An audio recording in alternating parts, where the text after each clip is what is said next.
Right now at 6, Chopper 4 with a live look. More protests in South Florida on this Saturday. This you're watching is over Wynwood. You can see those protesters marching in the street, and there have been numerous peaceful protests all day today in Miami-Dade and Broward County, continuing into tonight. Good evening, everybody. I'm Steve Goldstein. Those protests continue for the third consecutive weekend. One of the larger demonstrations in downtown Miami. CBS 4's Ty Russell is there live. And Ty, it seems like the message of these protests is starting to change a bit. Exactly, Steve. And those protesters started in an area right behind me at the Torch of Friendship in downtown Miami. As we could take a live look at Chopper 4 right now overhead, the Wynwood neighborhood in the city of Miami. You can see protesters marching there in the street. And yes, they are starting to take on additional messages. We've seen them tackle messages like police brutality and also racial inequality. But now many are talking about capitalism.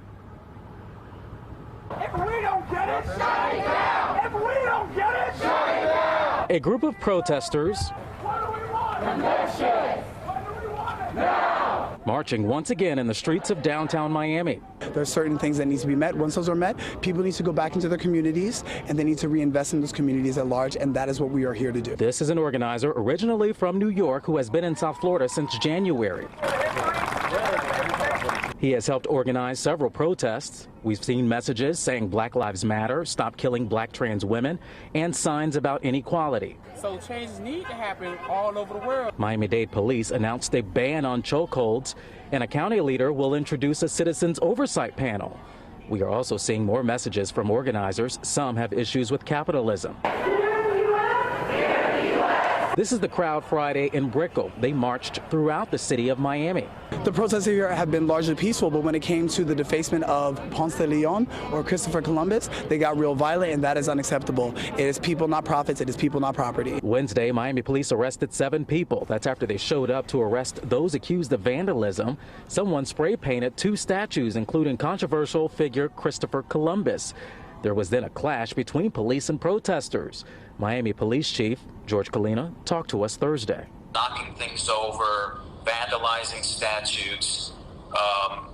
We have no choice but to protect that property. There are people that think that that's okay in the name of justice. That's not justice for anyone. That's just lawlessness. As for these protesters, they plan to police themselves mostly. They have groups of people who have military experience, technology for social media and messaging, and people with a background in medical emergencies to help those because of the heat. And as soon as we got here around 3 o'clock this afternoon, we had several protesters come up to us and saying that they saw officers not wearing their badges or covering them up. So we reached out to the Miami Police Department, and in a statement today, we were told that officers do have their badges, whether silk-screened, metal, or a patch. We are live in downtown Miami. I'm Ty Russell, CBS 4 News.